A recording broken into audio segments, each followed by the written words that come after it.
इमरान खान इस वक्त जेल में है। गुज़श्ता इंतखाबात के वक्त नवाज़ शरीफ जेल के अंदर थे।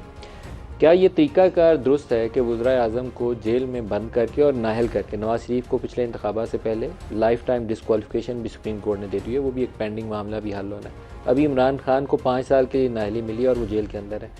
शाह खबर साहब, आपसे स्टार्ट करूँगा। जो उनका फ़ैसला है, बाज़ लोग कहते हैं कि वो फॉर्म बी की डिक्लेरेशन नहीं है, इसलिए ये तो उनको सज़ा मिलनी थी, लेकिन क्या इससे कोई मुनासिब तरीका भी हो सकता था या उनको सीधा अटक जेल में बंद करना चाहिए था?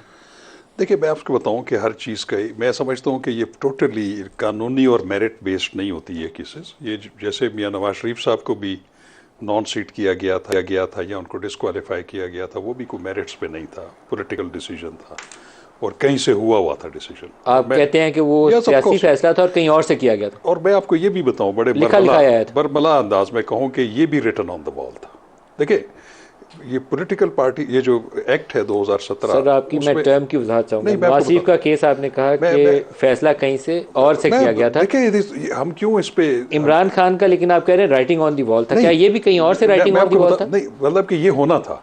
उसकी वजह मैं आपको बताऊं कि जो इलेक्शन एक्ट है उसमें ये जो दफ़ा है करप्ट प्रैक्टिसेस की, ये अभी भी थी और ये 2002 का जो पॉलिटिकल पार्टी ऑर्डर था उसमें भी थी कि अगर आपने फॉर्म बी जो है उसमें मिस डिक्लेरेशन किया है तो it will amount to an offence under the corrupt practice, और उस पर इलेक्शन कमीशन जो है वो भेज देगा इस्तगासा, जो कि सेशन कोर्ट में ट्रायल होगा और उसकी सज़ा 3 साल। ये पहली दफ़ा हुआ है कि ये करप्ट प्रैक्टिस का। तो मैं ये समझता हूँ कि जहाँ तक उनको जज हुमायूं दिलावर को सुन लेना चाहिए था 2-4 दिन लगा के। ये मैं आपको बात, जो ठप्पे लगा के वो गए हैं ना, वो तरीकाकार से हेस से मैं आपको बताऊं, जहां तक, क्योंकि मैं स्टूडेंट ऑफ लॉ हूं, हम केसेस करते रहते हैं, मेरा शुरू दिन से ये एक मौक़िफ़ था कि ये जो तोशा खाना वाला केस है, ये जो करप्ट प्रैक्टिसेस का केस है, ये बड़ा स्ट्रॉन्ग केस है against Imran Khan. You still believe that it's a strong case? It was a strong case. There is no doubt in it. जहाँ तक उसके मेरिट का ताल्लुक है, देखिए उस पर कुछ ज़्यादा इस्तगासा की गवाहियों की ज़रूरत नहीं थी, हर चीज़ रिकॉर्डेड थी। और उसमें जो सबसे इम्पॉर्टेंट बात ये थी कि जो इमरान खान साहब का स्टेटमेंट था 342 का, जो कि मुल्ज़िम का स्टेटमेंट होता है, उसमें उन्होंने डिनाई नहीं किया था। ठीक, पोजीशन तो उनके लॉयर ने थ्रू ये लिया कि टैक्स अथॉरिटीज में डिक्लेयर किया हुआ है। ये बात प्रॉब्लमेटिक पोजीशन में यही था कि हमने जो एफबीआर में रिटर्न्स हैं उसमें हमने डिक्लेयर किया हुआ था, इसमें नहीं किया हुआ था। लेकिन चूंकि इसमें एक रिक्वायरमेंट है कि आपने अगर यहाँ पे मिस डिक्लेयर किया तो you are expose to the punishment of the corrupt practice, वो तो बिल्कुल एक वाज़ेह थी। दूसरी चीज़ मैं आपको बताऊँ, जहाँ तक उनको ड्यू प्रोसेस देने का ताल्लुक था, उनको डिफेंस की शहादतें गुजारने का जो हक था, वो बिल्कुल मैं कहता हूँ मौजूद था। और मैं ये कहता हूँ कि कोई आसमान ना टूट पड़ता कि अगर उनको जो शहादत की सफाई, अगर वो रेलेवेंट थे या नहीं थे, 2 दिन सुन लेते, उनको सुन लेते, 2 दिन, मैं कहता हूँ 15 दिन उसको। लेकिन अब आपको एक सवाल और बता दें, फिर मैं हाफिज साहब से पूछता हूँ। अब उनको सजा हुई है, हाई कोर्ट के सामने केस है, हाई कोर्ट ये तो कर सकती है कि दोबारा उनका मामला सुन ले कि या स्टेट वे उनकी सस्पेंड कर देगी पनिशमेंट? मैं आपको बताऊं, देखिए अब अपील उनकी फाइल हो चुकी है, अपील तो as a matter of right admit हो जाती है, नोटिस हो जाता है। असल मसला है उनकी suspension of sentence. Suspension of sentence का एक मुसलमा उसूल ये है कि उसमें अगर लेसर पनिशमेंट हो, और 3 साल की जो पनिशमेंट होती है वो लेसर पनिशमेंट होती है, और उसमें रूटीन में हाई कोर्ट्स जो है वो कन्विक्शन सस्पेंड कर देते हैं और उसको ज़मानत पे रिहा कर देते हैं। तो ये तो मेरे लिए कोई अचंभे की बात नहीं होगी, क्योंकि उनकी जो 426 की सस्पेंशन ऑफ सेंटेंस की जो दरख्वास्त है उस पर नोटिस जारी हो चुका है, और वो कम अज़ कम 10, 12 या 15 दिन के अंदर अंदर वो तारीख मुकर्रर हो जाएगी। और वो जो पहले नज़ायर मौजूद हैं लेसर पनिशमेंट के कॉन्सेप्ट पे, मोस्ट प्रोबेबली वो उनकी जो है पनिशमेंट जो है वो डिस्क्वालिफिकेशन रहेगी। वो बिल्कुल रहेगी, क्योंकि वो कन्विक्शन सस्पेंड हो रही है, वो सेट असाइड नहीं हो रही, क्योंकि अपील जो है वो अपने नंबर पे आएगी। अपील चूंकि उस जो नंबर लगा हुआ है, मतलब है कि अभी उनकी डिस्क्वालिफिकेशन वाला जो स्टिग्मा है वो इलेक्शन में जाते वक्त वो रहेगा, वो तब ही पूरा हो सकता है। जैसे आप बात कर रहे हैं कि अगर फर्ज करें इस्लामाबाद हाई कोर्ट में जब भी ये केस लगा, 1 साल बाद लगता है, 6 महीने के बाद लगता है, जब भी लगता है, और वो इस नतीजे पे पहुंचते हैं कि जजमेंट में कुछ फ्लॉज है, वो उसको सेट असाइड करके दोबारा रिमांड कर सकते हैं या बरी भी कर सकते हैं या कन्विक्शन को मेंटेन भी रख सकते हैं। लेकिन अगर वो बरी होंगे तब उनमें से जो स्टिग्मा है नाअहलियत का वो खत्म होगा, तब खत्म होगा। And it's a long process. एक ब्रेक ले लें, ब्रेक से बाकी मेहमानों से बात करते हैं। हमारे साथ रहिए। प्रोग्राम में दोबारा खुशामदीद कहते हैं। आज़मा बीबी, अगर इंतखाबी मैदान सजने वाला है तो नवाज शरीफ की वापसी, सबसे पहला सवाल तो आपसे वही करना चाहिए कि वो कब होगी?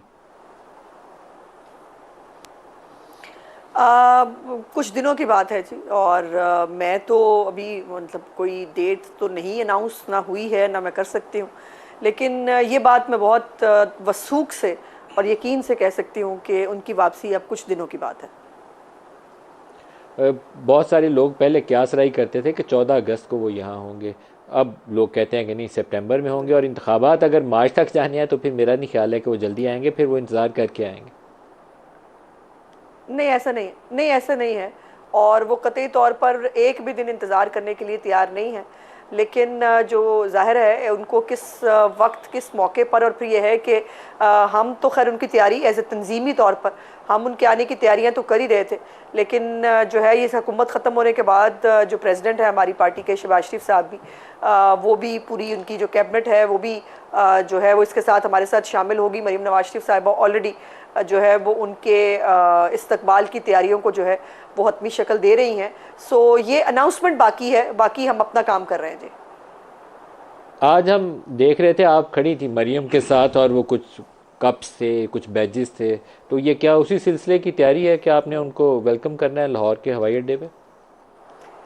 यस, बिल्कुल बिल्कुल ऐसा ही है, और हमने बहुत सारे प्लान किए हैं। मियाँ साहब के आने का एक बहुत बड़ा इस्तकबाल होगा ये, और मैं ये तो नहीं कहना चाहती कि वो 86 को बीट करेगा या वो क्या होगा, और मुझे शेख चिली बनने का शौक़ नहीं है, लेकिन वो इतना बड़ा इस्तकबाल होगा कि वो पूरी दुनिया भी देखेगी, आपकी मीडिया की जो है वो स्क्रीन्स भी उसको दिखाएंगी, और ये आपको अब उन्हें वापस बुला लेना चाहिए 14 अगस्त को, चाहे उन्हें महीना जेल में गुजारना पड़े, आपको उन्हें वापस बुला लेना चाहिए।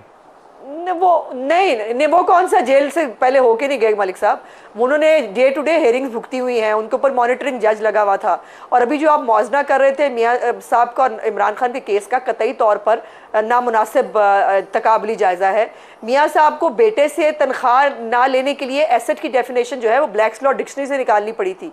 यहाँ पर मौसूफ जो है वो अगर ख्याली तनख्वाह पे जो है एक वज़ीर आज़म जो है वो नाहल हुआ था, तो यहाँ पर तो उसने खुद माना है कि वो उसने डिक्लेयर नहीं किया, और क्यों नहीं किया था इलेक्शन कमीशन का मैं सिर्फ ये याद करा दूं कि साकिब निसार के ही दौर के अंदर 2018 के इलेक्शन से पहले साकिब निसार ने जो हमारा फॉर्म होता है इलेक्शन कमीशन का, उसके साथ एक एफिडेविट जो है वो जमा कराने की भी शर्त रखी गई थी, और वो एफिडेविट बाकायदा तौर पर हर कैंडिडेट को अपने पेपर के साथ अनेक्स करना होता था कि जी अगर मैंने कोई चीज़ छुपाई या अगर कोई चीज़ जो है वो रह गई तो मैं जो है वो उसका जिम्मेदार होऊंगा और वो नाइली हो सकती है। वो हम सब एफिडेविट जो है वो जमा कराया था हमने 2018 के अंदर, मौसूफ ने भी वो एफिडेविट जो है वो जमा कराया हुआ है, और ये miss declaration on the face of it है, कागजों के ऊपर है, ये ख्याली तनख्वाह पे जिसको डिक्लेरेशन मिस डिक्लेरेशन की सजा नहीं हुई, उसको बेटे से तनख्वाह लेने की सजा नहीं हुई, उसको तोहफे छुपाने की, और अभी ये तोहफे क्या क्या तोहफे छुपाए हैं, इसके अंदर कितनी बड़ी बेजाब्तियां हैं, इसमें कहाँ का मनी लॉन्ड्रिंग है, ये तो अभी नैब देख रही है। अभी नैब ने तोशा खाना वाला केस तो वो देख रही है, अभी ये सिर्फ मिस डिक्लेरेशन का केस है जो उसके ऊपर उसकी नाअहली साबित हुई है। हाफिज अब्दुल्ला साहब, इलेक्शंस आगे जाते नजर आते हैं आपको या वक्त पे नजर आते हैं? देखिए, अगर आप मेरी राय पूछते हैं, जमीयत उलमा इस्लाम की राय पूछते हैं या PDM की राय पूछते हैं, ये सारी वो जमातें जो हमेशा उन्होंने जमहूरियत के लिए जंग लड़ी है, उनकी एक जदोजहद और तारीख़ है। इसमें बड़ी जमातें जैसे पीपल्स पार्टी, मुस्लिम लीग नून, जमीयत उलमा इस्लाम, इनकी एक ऐसी तारीख़ है जदोजहद जिससे आप इनकार नहीं कर सकते हैं।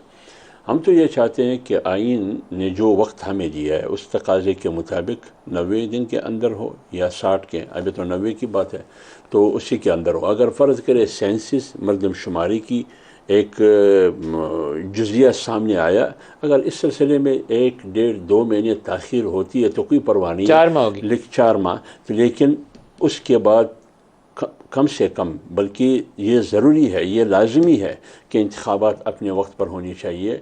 इंतखाबात में किसी किस्म की ताख़ीरी हरबे को इस्तेमाल नहीं किया जाना चाहिए, बल्कि जो जमातें PDM और इत्तेहाद हुकूमत में शामिल है, इन जमातों को स्टैंड करना चाहिए कि इंतखाबात अगर डिले होते हैं तो उनको निकलना चाहिए और उसका मुकाबला करना चाहिए। शाह खबर साहब, अगर नवाज शरीफ वापस आते हैं तो सीधा पहले जेल जाएंगे या उन्हें प्रोटेक्टिव बेल मिलेगी? प्रोटेक्टिव बेल मिलती है अंडर ट्रायल केस में, जो केस पेंडिंग हो। तो मेरा तो ख्याल ये है कि कानूनन तो ये है कि वो जिस हैसियत से गए थे उसमें वापस जाएंगे, जेल जाएंगे पहले, लेकिन उसमें फिर एक बात ज़रूर है वापसी पे सीधा जेल जाना पड़ेगा। बिल्कुल वो अंडर अरेस्ट होंगे, और उसके बाद उनकी जो अपील है वो पेंडिंग पड़ी हुई है, और उसमें एक ऑर्डर मौजूद है कि जब वो वापस आएंगे तो फिर वो उनकी अपील ओपन हो जाएगी। और मेरा ख्याल है कि उसमें कुछ ज़्यादा टाइम नहीं लगेगा कि वो अपील जो है वो, मरियम के फैसले के बाद शायद हो सकता है इनको आसानी हो जाए अपने केस मेरा ख्याल है काफ़ी आसानी है, काफ़ी आसानी हो जाएगी।